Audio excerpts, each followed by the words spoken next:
You are sitting in your favorite armchair, watching the evening news, or maybe you are behind the wheel on a familiar drive to see family. You feel that familiar nudge. Your body is telling you it is time to use the restroom.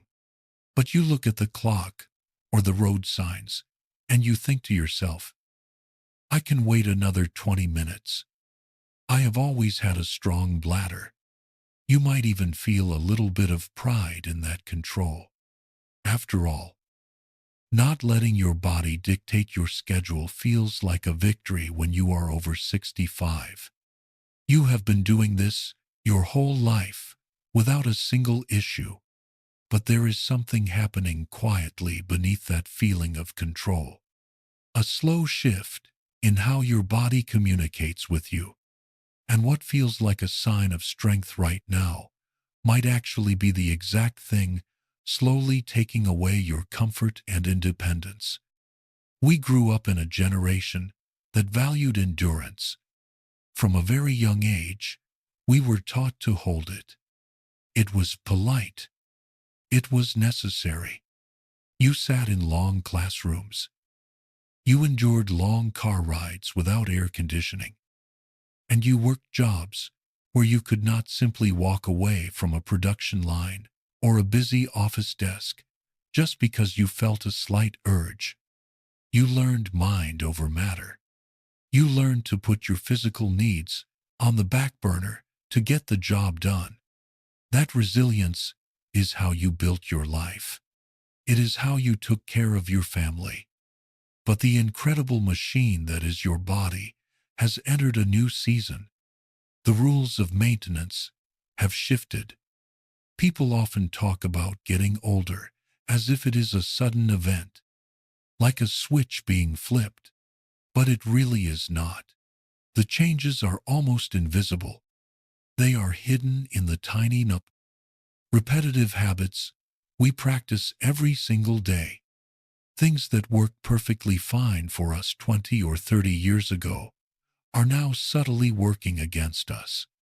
And nowhere is this more true than in how we handle the simple, daily urge to use the bathroom. Let us look at the first common habit that many of us fall into without even realizing it. I like to call it waiting for the fire alarm. Think about a typical afternoon. You are out in the yard. The weather is crisp, and you are finally making progress on clearing out the garden beds. Or maybe you are in the house, deep into a good book. You get that first, very gentle signal from your body. It is a polite tap on the shoulder. Just a quiet notice that the tank is getting full and you should probably head inside soon. But you do not go. You negotiate. You tell yourself, let me just finish this one row of plants. Let me just read to the end of the chapter. Let me just wait until the commercial break on television. 10 minutes easily turns into 30. 30 turns into an hour.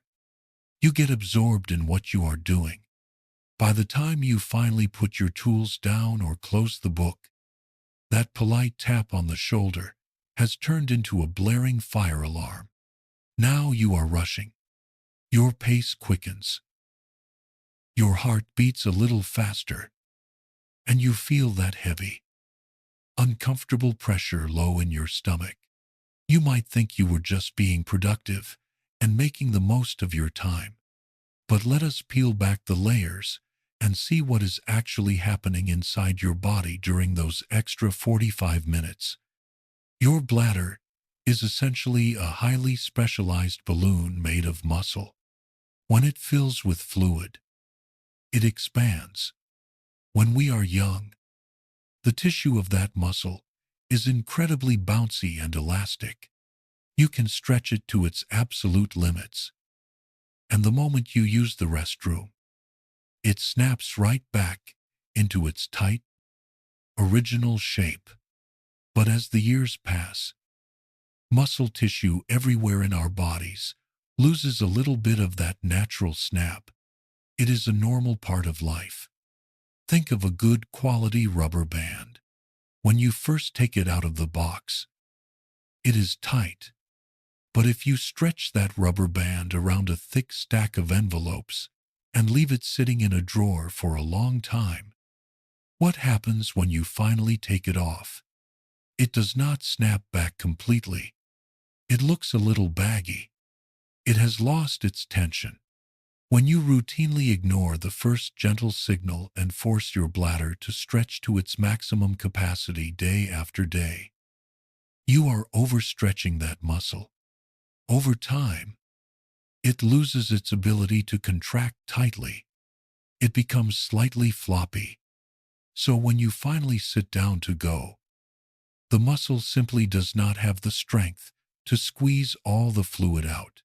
This is exactly why you might finish in the bathroom, wash your hands, walk back to the living room, and 10 minutes later, feel like you have to go all over again. You wonder if you drank too much coffee. You did not.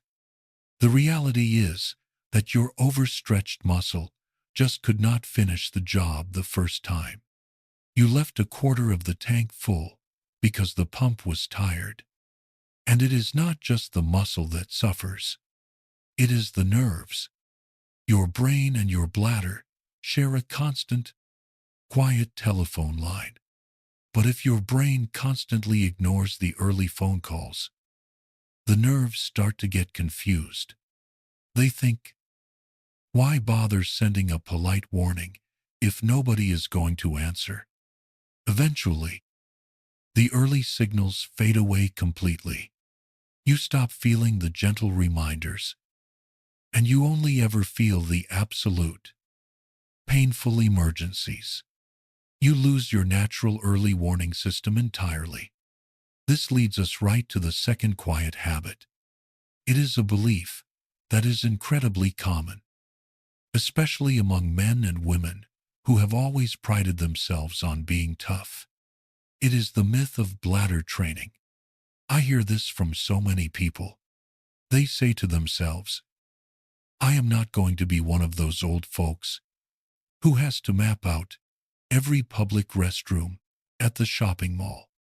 I am going to make myself hold it. I am going to keep my muscles tough. They treat their bathroom habits like a gym workout. It sounds completely logical on the surface. If you want stronger arms, you lift heavy things. If you want stronger legs, you walk up hills. So, if you want a stronger bladder, you hold it for as long as possible. But this is where using our old logic gets us into trouble. The bladder is not a bicep. It is a storage tank. When you force a storage system to hold a heavy volume of liquid under high pressure for long periods of time, you are not building strength. You are creating chronic stress. Take a man named Arthur. For example, Arthur drove a commercial freight truck out of Ohio for 35 years. When you are hauling heavy cargo down the interstate in the dead of winter, you do not pull over every time you want a cup of coffee. Arthur took immense pride in his iron bladder. He could make the drive from Cleveland to Chicago with only one stop. He was legendary among his friends for it. When Arthur retired, he kept that exact same mentality. If he was sitting in his recliner watching a long baseball game, he simply would not get up. He honestly believed he was keeping himself sharp. He thought he was actively fighting off old age by refusing to give in to his body. But by the time Arthur reached his early 70s, he found himself standing in his bathroom at 2 o'clock in the morning, exhausted and shivering, waiting for a stream that just would not start. His brain was desperately saying go, but his body simply would not cooperate. Why did this happen to someone so strong? Because of the valve, the pelvic floor muscles that act as the gatekeepers at the bottom of the tank. When you force yourself to hold it for hours just to prove a point, You are forcing those gatekeeper muscles to stay tightly clenched for an unnatural amount of time. Imagine making a tight fist with your hand and squeezing it as hard as you can for 2 straight hours. When you finally decide to open your hand, your fingers do not just spring open gracefully. They are stiff. They tremble. They ache. They refuse to work properly for a few minutes. That is exactly what you are doing to your pelvic floor muscles. When you clench them intensely for hours to hold back a full tank, they become exhausted. They become rigid. You train them so well to hold on. So when you finally sit or stand in the bathroom, those exhausted muscles cannot relax. You have to wait. You have to push.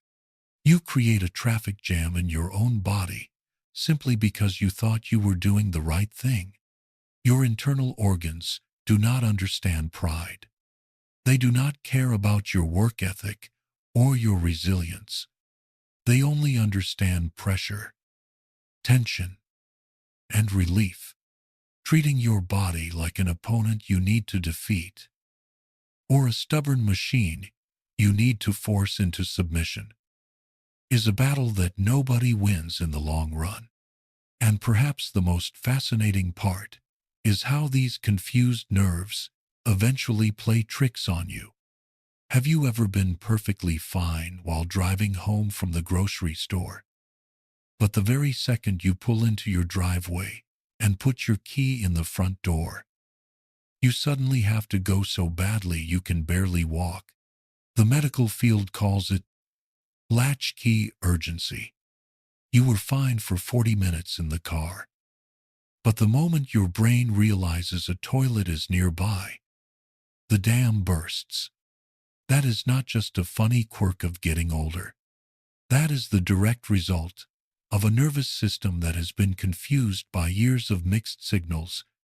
You spent decades telling your brain to ignore the bladder. And now the brain is overreacting to the simplest environmental triggers. Understanding this mind and body connection is crucial, because once we realize that our toughness might actually be causing the problem, we have to look at how we are managing the entire system. And that brings us to what we are actually putting into the tank in the first place. There is a deeply ingrained habit regarding what we drink, and when we drink it, that almost everyone over 65 starts doing the moment they worry about having to use the restroom too often. That brings us to the third habit, and it is perhaps the most universally practiced strategy among anyone who has ever worried about finding a bathroom in public. It is the strategy of preemptive dehydration. The logic seems completely flawless on the surface. If you do not put liquid into the machine will not need to empty itself. It is simple plumbing. Right? So, when you know you have a 3-hour car ride ahead of you, or you are attending a long church service, or you are going to sit in the bleachers for your grandchild's graduation ceremony, you make a conscious decision. You skip your morning glass of water. You pour yourself just half a cup of coffee, barely enough to wash down your daily vitamins. And you stop there. You think you are being incredibly strategic. You think you have outsmarted the system and bought yourself a 3-hour window of safety. But the human body is not a set of copper pipes. It is a highly sensitive chemical ecosystem. And when you withhold water to prevent a bathroom trip, you are actually triggering a chain reaction that produces the exact opposite result. Here is what is happening quietly in the background. While you are sitting in those bleachers, feeling proud of your empty stomach, your kidneys do not simply clock out and stop working just because you stop drinking water. They are constantly filtering your blood, pulling out waste products, acids, and toxins. Normally, when you are well hydrated, those waste products are diluted in a nice, large volume of water. The urine is pale, heavily watered down, and very mild. But when you restrict your fluids, the kidneys still have to extract the waste. They just have to do it with far less water. As a result, the urine they produce becomes incredibly concentrated. It turns dark, acidic, and harsh. Now, imagine you have a tiny paper cut on your finger. If you run that cut under warm water, it feels fine. But what happens if you squeeze a few drops of concentrated lemon juice right onto that scratch? And your hand immediately jerks away. The inner lining of your bladder is incredibly delicate. When you send highly acidic, concentrated waste down into it because you refuse to drink water, it acts exactly like that lemon juice. It irritates the sensitive lining. And when the bladder gets irritated, it panics. It does not want this harsh fluid sitting inside of it. So it begins to spasm. It sends urgent, aggressive, flashing red signals to your brain saying, "We need to empty this right now." This is the great irony of the fluid restriction habit. You end up sitting in the car or the church pew suddenly hit with an uncontrollable tug, desperate urge to go. You think to yourself, how is this even possible? I hardly drank a drop all morning. My tank must be completely empty. Your tank is mostly empty. That is not the volume of liquid making you feel like you are going to burst. It is the chemical irritation of the concentrated acid causing your muscles to spasm. By trying to avoid the bathroom, you actually manufactured a false emergency. And the fallout of this habit stretches far beyond the bathroom door. When you consistently run your body in a state of mild, intentional dehydration just to manage your schedule, you pay a steep price everywhere else. You might notice you feel a wave of thick, heavy fatigue around 2 in the afternoon. You might feel a slight, unsettling dizziness when you stand up from the sofa.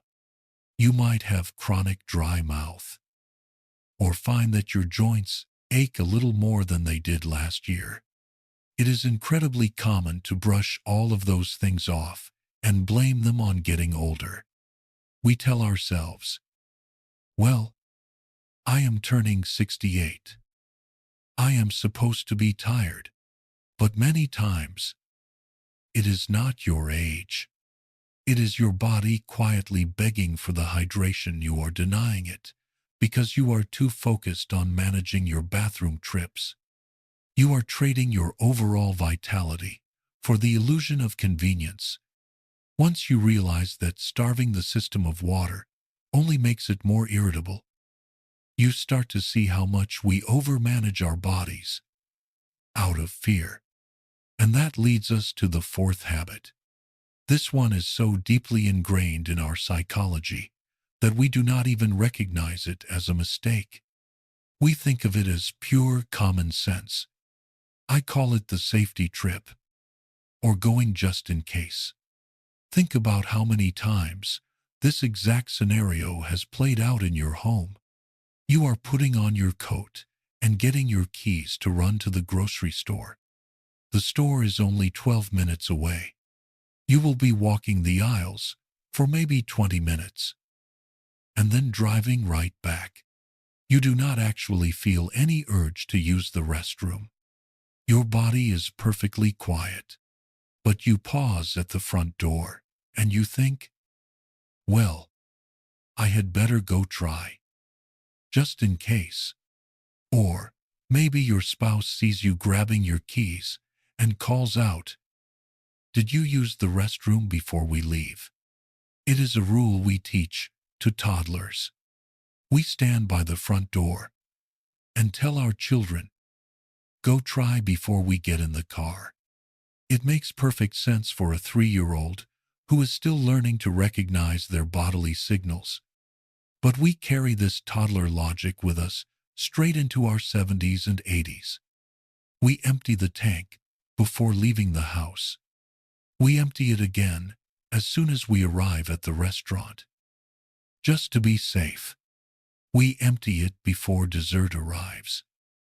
And we make one last trip before getting back in the car to go home. You do it because you want to guarantee you will not be caught in an uncomfortable situation. But what is the hidden cost of constantly emptying a tank that is barely full? To understand this, we have to look at how the brain learns. Your brain relies on stretch receptors in the bladder wall to know when it is time to go. Normally, the bladder fills up, stretches out to a healthy volume, and then the sensors send a message. All right, we are full. But when you habitually force yourself to go just in case, you are constantly emptying the bladder when it only has an ounce or two of fluid in it. If you do this day after day, year after year, your brain begins to recalibrate its sensors. It starts to assume that this tiny amount of fluid is the new normal. Imagine driving a car where the gas gauge is broken. Every time the tank gets to 3/4 full, the low fuel light starts flashing aggressively and an alarm bell rings. You would panic and pull over at every gas station you see. You would feel like your car can barely make it across town, even though the tank is practically full. That is exactly what you are doing to your internal sensors. By constantly going just to be safe, you are physically training your bladder to hold less and less. The actual size of the organ does not shrink, but its functional capacity shrinks dramatically. It learns to sound the alarm. You end up trapping yourself in a self-fulfilling prophecy. You started going just in case, to avoid having to use public restrooms.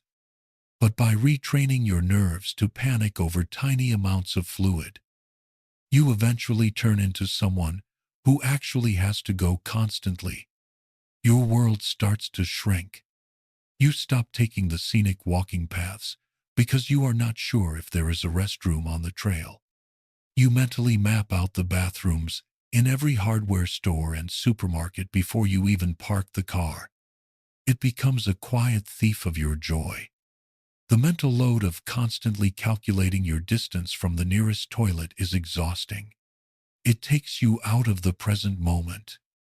You cannot fully enjoy the movie, or the conversation with your friend, or the feeling of a cool evening breeze on a walk, because a small part of your brain is always doing bathroom arithmetic.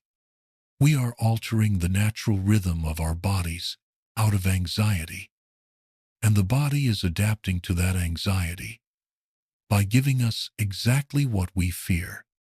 So, if holding it until it hurts is bad, and forcing it to hold tight like a clenched fist is bad, and starving it of water is bad, and emptying it too soon is bad, what is left?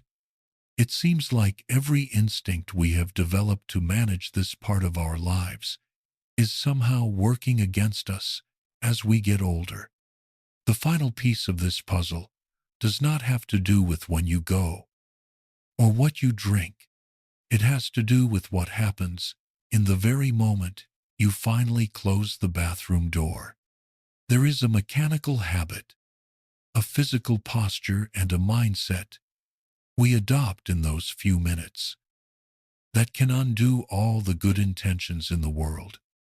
And ironically, it is a habit born out of our lifelong desire to just hurry up and get back to what we were doing. That brings us to the fifth and final habit.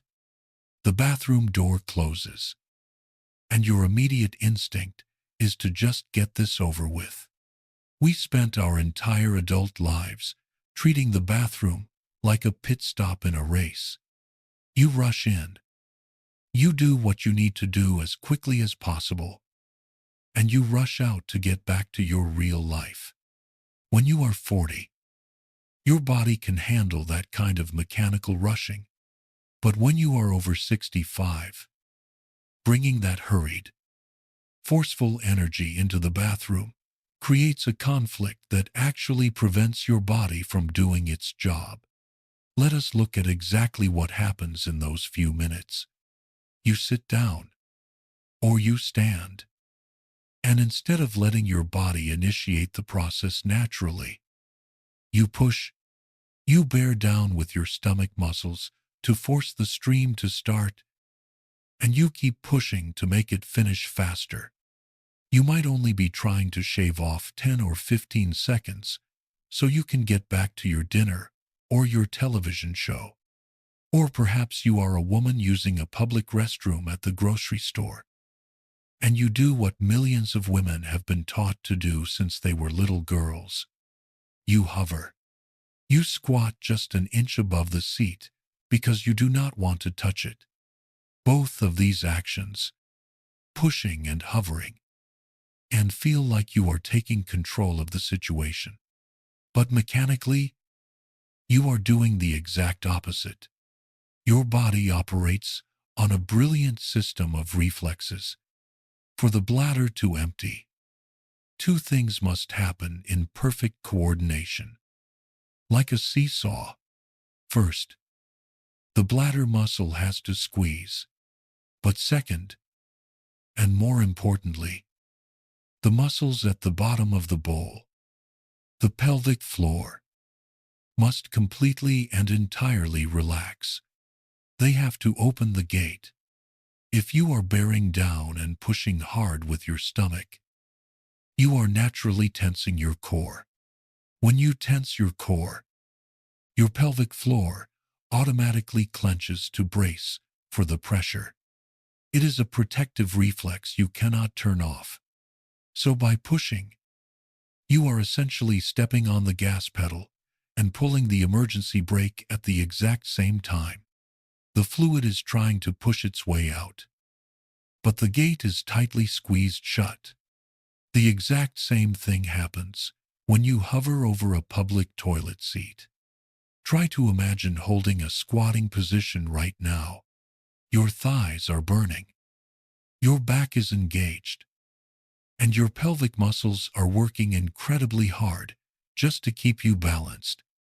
There is absolutely no way those muscles can relax and open the gate while they are busy holding up your entire body weight. So what happens? The bladder fights against the closed gate. It manages to force some of the fluid out, but because the path was never fully open, it cannot empty completely. The process stops prematurely, not because the tank is empty, but because the muscles are simply too tense to allow the rest of it to flow. You leave the restroom thinking you are done, but you have actually left a significant amount of fluid sitting quietly at the bottom of the tank. This leftover fluid is the hidden culprit behind so many of the frustrations we blame on getting older. First, it is the reason you find yourself needing to go again, just 20 minutes after you thought you emptied the tank. The residual fluid was already there, taking up space. So the moment a little bit of new fluid arrives, the alarm bells ring again. But it goes deeper than just an inconvenience.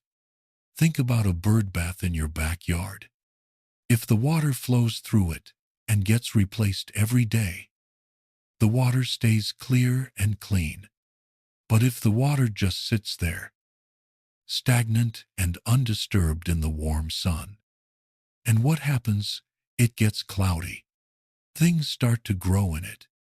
When you constantly leave a pool of residual fluid in your body, because you rush the process. You are creating that stagnant bird bath. It becomes the perfect, a warm environment for bacteria to settle in and multiply. This is how so many people over 65 find themselves trapped in a frustrating cycle of quiet, lingering discomfort that they cannot quite explain. They feel a heavy ache, a constant low-level irritation, and they just assume it is a normal part of aging. But often, it is simply the result of years of rushing a process that desperately requires relaxation. Your body is not a machine that you can bully into working faster. It is a living, breathing system that needs you to work with it, not against it. And this is the common thread tying all 5 of these habits together. Overstretching the tank by ignoring the signals. Exhausting the gatekeeper muscles by clenching for hours out of pride. Manufacturing false emergencies by starving the system of water. Retraining the nerves to panic over nothing by going just in case. And finally, trapping fluid inside by pushing and hovering in a rush to get out. Every single one of these habits stems from the same mindset. It is a mindset of control. We want to control our time. We want to control our schedules. We want to control how we age. We want to prove to ourselves and to the world that we are just as resilient and unbothered as we were at 35. We treat our bodies like stubborn employees that just need to be managed a little harder. But the transition into our later years demands a profound shift in how we see ourselves. You do not lose your dignity by listening to your body. You do not lose your strength by letting your body set the pace. Think about the immense amount of living you have done. Your body has carried you through decades of hard work, heartbreaks, triumphs, long drives, and late nights. It has adapted to every single demand you ever placed on it. Now, it is simply asking for a little bit of grace in return. It is asking for a partnership. Changing these habits does not require any drastic lifestyle overhauls. It just requires a quiet shift in your daily awareness. Tomorrow morning, when you pour your coffee, pour a full glass of water right next to it. Give your kidneys the fluid they need to keep the system calm and diluted. When you are sitting in your armchair reading, and you feel that very first gentle tap on the shoulder, do not negotiate with it. Do not tell yourself you will go at the end of the chapter. Put the book down. Stand up. Walk to the restroom and honor the signal while it is still polite. If you are running out to the grocery store and you do not feel the urge to go, do not force a safety trip just in case. Trust that your body will tell you when it actually needs something. And let the tank fill up naturally, so your sensors remember what a real full tank feels like. And perhaps most importantly, when you do finally close the bathroom door, leave your sense of urgency out in the hallway. Take a breath. Sit down fully. Even if you have to line the seat with paper, drop your shoulders. Relax your jaw. Do not bear down. Do not push. Give yourself the luxury of an extra 30 seconds. Let the incredible, complex machinery of your body do exactly what it has known how to do since the day you were born. We spend so much time worrying about the massive, sweeping changes that come with age. We worry about our memory, our hearts, our mobility. We buy expensive supplements and read endless articles about longevity. But true comfort in our later years is rarely found in a magic pill or a rigid routine. It is found in the quiet, mundane moments of our day. It is found in how we sit, how we drink, and how we listen to the subtle language of our own nerves and muscles. You have spent a lifetime holding things together, holding your family together, holding your career together, holding your emotions in check when things got tough. You have proven your strength 1,000 times over. You do not need to prove it to your bladder. It is time to let go of the need to control every drop and every minute. It is time to let the tight grip loosen just a little bit. Because sometimes, the most profound way to take care of yourself as you get older is simply to stop fighting your body and finally allow it to relax.